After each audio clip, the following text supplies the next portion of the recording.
We're in today with two GTX 465. This is a 2010 video card with 352 shaders. It's got 1 gig of VRAM GDDR5 running at 608 MHz on the core clock, 802 MHz on the memory clock, 256 bits bus width, and today we're gonna pair it up with this i7-6950X with 10 cores and 20 threads. The best thing I can do for this SLI setup is just jump in a couple of games and see how they are holding.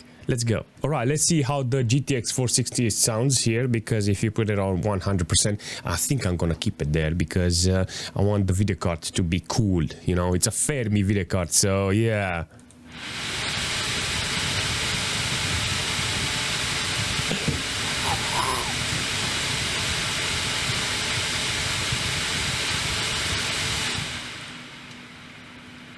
Very interesting.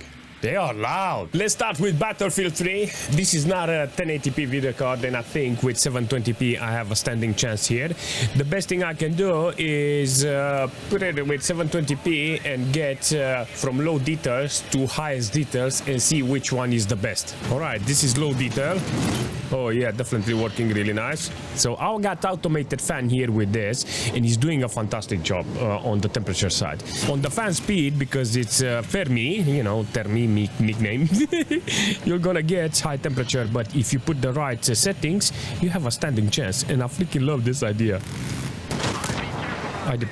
I got 90% load on the core with 68 degrees on the video card, on the first video card that has bad airflow because it's a SLI and it's gutted by the second one. But he's doing the job, you know, he's doing a fantastic job here on delivering the FPS. So I'll take this. The CPU doesn't have any problems, 20% load on the CPU side with 6.2 gig of system RAM. I mean, I love the performance this video card is offering here. With low detail 720p, it's playable, and I think this is the right way. I think from 200 FPS, I get a standing chance here with this to get more FPS. What the? 186 FPS on average. Can't say nothing bad about it because it does the job. Bang! To kill him with an RPG. Alright, let's go to higher quality here. Let's put it to ultra and see how it's running with maximum detail. 720p here. Got 100 FPS, still holding 80 FPS on average, 900 megabytes of VRAM allocated. It's good because it's got only 1 gig of VRAM available. It's processing 500, so it's in the right direction, this one, with this. Oh, look at that. Low to high details, apparently it's holding okay, so not lots of big problems. Maximum load on the cores, this is good, and 66 degrees, holding pretty well with 80% fan power. Considering it's a Fermi, I would say it's not a bad performance from this. On the CPU side, I barely got any load, but it's holding okay the system with 6.7 gig. Not a lot of system RAM utilization. Last time I played this game, I realized, wait, it's working with SLIs and crossfire. I was like, whoa, this is fantastic, seriously. So regardless, I forgot that Fallout is a very friendly SLI compatible game, and I was like, okay, from now on we're gonna put this to our playlist. I'm gonna see how it's performing. It does a fantastic job here. Look at that, it looks and it runs fantastic. Let's see what we got here on the map, road map. Where are you? Going opposite direction. We're going that way. Apparently this is the right way, in this direction with this. Okay, so if I want to play Fallout with this, I can do it. This is 720p with low details. I got nothing activated. 720p, it's a good resolution considering the age of the video cards. This is a very appropriate way to consider this game with this video card, seriously. For radiation. Oh, that's not good. Doesn't make any sense. It's dropping to 40 FPS or 30 FPS. What's wrong? VRAM. Wow. Actually, this is the problem. It's not the video card's core. So I got like 40% load on the video card's core, you know, with SLI apparently is doing a fantastic job. But yeah, look at the frame time. Like, look at it. It's a very thick bar. What's going on here with this? Seriously.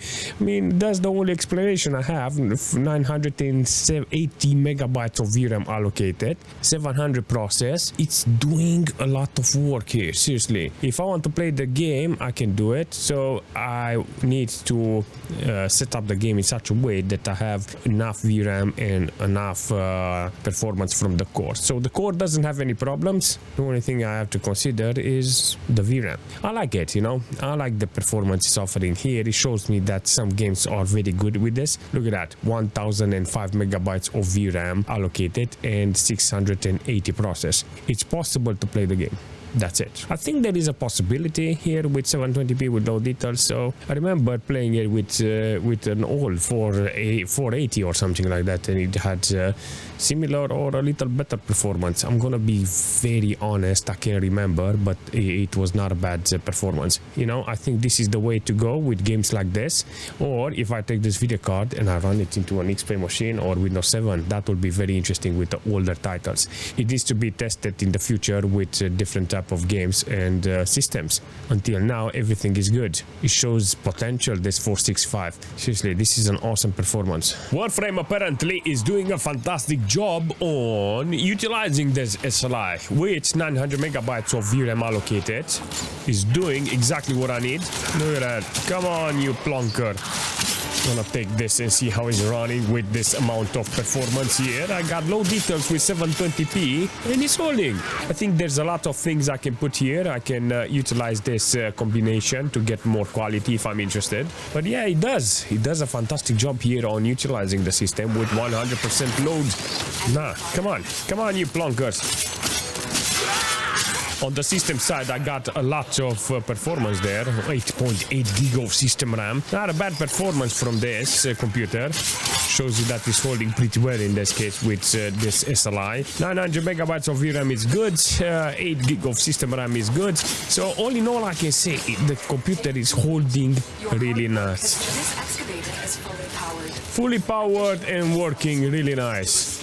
Like my SLI setup, it's fully powered with 100% load on the cores. If I want more quality, it is possible because I got hundreds of FPS, 174 FPS on average on 720p. Not bad. Definitely I enter GTA to see how it's performing with this SLI. I'm on 1080p with low details, I mean normal details.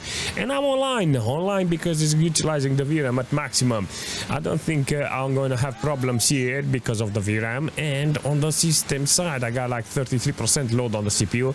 I remember Legacy had problems with my CPU because it got only 10 cores, or maybe those 10 cores are not fast enough. I think it needs like 5 gig in order to get nice performance here without any problems on the CPU side. I've got 8.8 gig of system RAM utilized here and it's holding very well. The frame time is very flat. It looks okay, so there's no hiccups with this Fermi video card in SLI. I got nearly 450 watts consumption from 2 video cards from Fermi. I mean, come on, this is bananas, but I'm on GTA5 online and I got 89 FPS on average with 75 on minimal. Averaging really well. I got maximum VRAM utilization and 500 process. So all in all, 1080p with 100% render scale is doing a fantastic job. Looks okay-ish, and with normal details, I'd call this a big W for the video card. The only thing I don't like is 70 degrees. Damn. Seriously, this is the only downside on this occasion with this setup, the temperature on the first one. Rest is doing a fantastic job on delivering the FPS. In the casino, I got 70 FPS, and this is the only thing that matters because here is very demanding on the GPUs and the CPUs. So I will call this a big win for this SLI combo. Please don't give me the card. Please, please, please. Give me some money. Yeah, RP, I'll take it. Money, RP, whatever. Only don't give me a card and a t-shirt. Yeah? Definitely a good performance from this SLI in GTA. Oh, I'm actually shocked, but it's getting hot with this 400 watts consumption. Let's jump into Call of Duty with 465 in SLI, 1080p, maximum details. I'm gonna see how it's performing. Come on!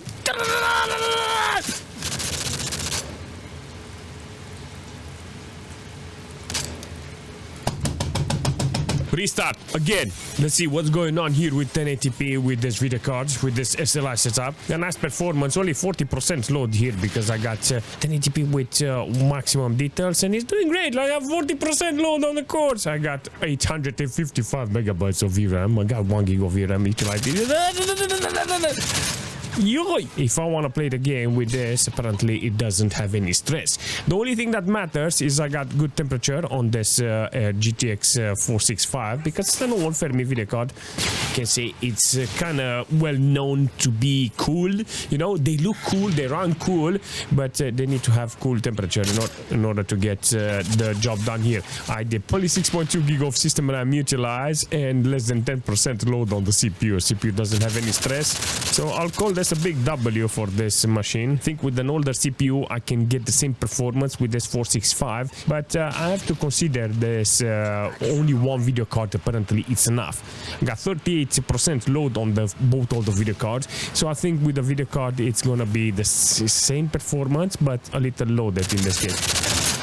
I mean, 80% is not gonna be too much on this. The only problem I'm going to have with one video card is gonna be the temperature, you know. And this, I got 80% load on the fan. We're on the first video card to keep it with 66 degrees, you know. But aside from that, not a single problem. 1080p maximum details apparently in Mad Max is gonna give us 60 FPS. I'm very surprised this video card is doing this. I got nearly 450 watts consumption with this combination here, 100% fan speed. Apparently that video card, the first video card, it's being brutalized based on the temperature. It delivers the performance. I got 60 FPS, 61 on average. It looks and it runs okay, so this is a good game that is especially for SLI. Even Crossfire is doing well with this game, but if you really want to play some games with a setup like this, you need to come in games similar to Mad Max that is allowing you to play the game with two video cards like this. Scaling is perfect, frame time is good, averaging okay, maximum VRAM utilization. Ideal would have been this video card to have 2 gig of VRAM, and it would have been majestic in some situation. Here it's allocating 1 gig of VRAM, 600 process, and yeah, it's overheating. Can't say nothing bad about the CPU. I got 6.1 gig of system RAM utilized here with 10% load on the CPU. I got 45 degrees on this CPU, but it doesn't have any problems. This is a majestic CPU that does everything here in this case very well. I got 10 gig of virtual memory here, and it doesn't have any stress on this occasion. So the computer itself, it's doing great with 2 video cards on PCI Express. Apparently there is no stress here. The link is good, the scaling is good, so in this situation I will say the only thing I have to do is maybe lower the resolution, put it on high to medium details because this is maxed out, and I can distress the video cards. I got 75 degrees soon, and it's not okay. Ideal would be to cut 10 degrees in this case, reach it maybe to 300 watts consumption, and it will be okay. 60 FPS is not bad for this game, but resolution and quality needs to be reduced in order to get more efficient here.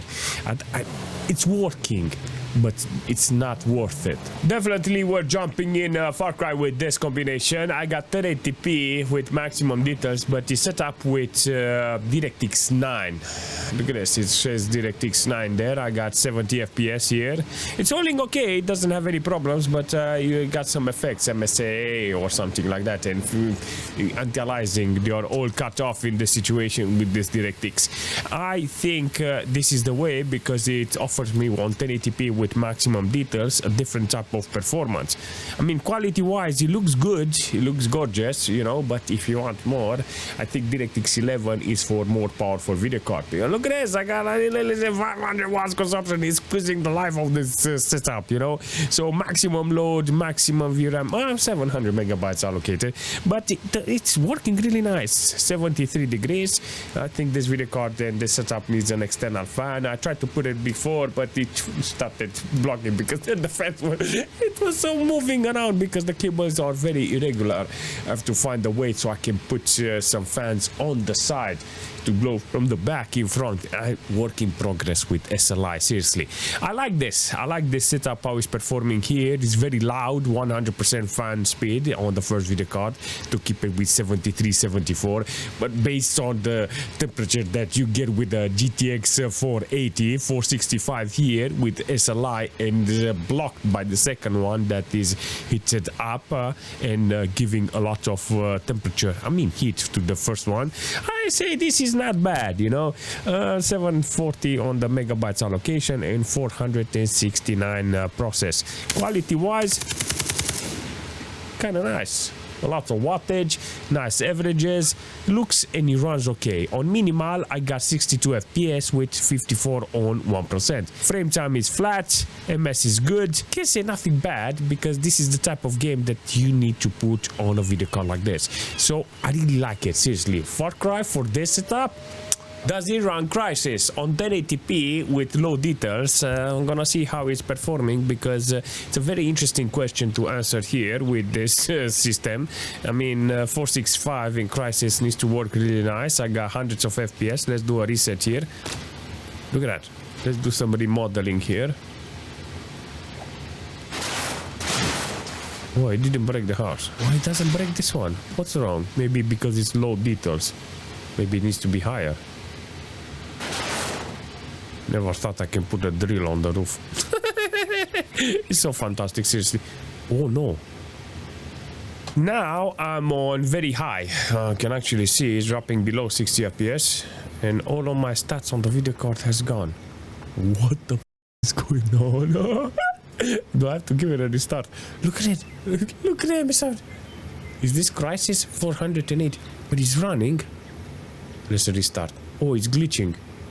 Wow, what the... Let's see how it's running now with high details. I did a restart here to see if it's holding back. 69 degrees, maximum fan speed, and almost maximum load on the cores. I do put it on high because very high, it was very demanding, but even on high details, apparently, it's kind of weird to see it like this. 92% load on the core, sometimes it's 70, look at this, 70, 90%, but if it's staying around 70 degrees, it's actually good. So high details, there is a chance. Even if I go lower on the quality, maybe medium details, you can see I have a standing chance with this. But it's 1080p, that's the thing. If I want more performance, I think I have to go 1366, 720p, and the system is gonna do wonders here. On low details with 1080p, it was okay, so it didn't have any problems, and I think with lower resolution, I can get more performance into this SLI setup. So yes, GTX 465 in Crysis doesn't have any problems. It's got a large option list in this situation, and I think this is the only thing that matters. Very interesting setup. I like the video card. I like the video card standalone because it's from the 400 series. I like the 400 series a lot. 500 series or the whole Fermi series, it just hits home with this type of performance and this type of playlist. I think playing older titles, which will be magnificent. I think this GTX 465 SLI, I'm gonna go back in Windows 7 and see with the older games playlist how it's going to hold, and maybe a 465 to put it back in that XP machine and see how it's holding there with some really old titles. But all in all, I can say that I was very impressed with this 2010 SLI combination. I like it. I recommend something like this to play around because it's fascinating. The video card itself is not expensive, so if you want to put it up for some retro games, some older games that are compatible with SLI, I think this is a good play. But you have to find it cheap. If you find the video card cheap, then it's worth it because you can put them on the side and you can have something like collectible or for rainy days to play some older games with it, or just for collection, because it's sometimes it's nice to have this type of video card. 465, not very easy to find, you know, but when you find it, it needs to be cheap, you know, but definitely an interesting video card to test. I mean, 465 is similar with 470, you know, because on the PCB you can actually look on the component side and you see they look the same. Seriously, position wise, I think it's just the name and the rebranding and the clocks and the BIOS and stuff like that, but I like it. There's no discussion. 400 series, 500 series, they're all the same to me. Seriously, they're all awesome. But they need to be cheap. That's the only downside in the situation. If they're not cheap, out. Very interesting setup, and if you do it the right way, I think this is nice to play around. You know, if you're interested on building old computers, building old system like this, playing with some very weird setup, this is one of them. You know, GTX 465 in SLI. Yeah. Regardless, I like it. I recommend it if they are cheap, and if you have any suggestion for the future videos for Windows 7, leave a comment, and as usual, I will see you very soon.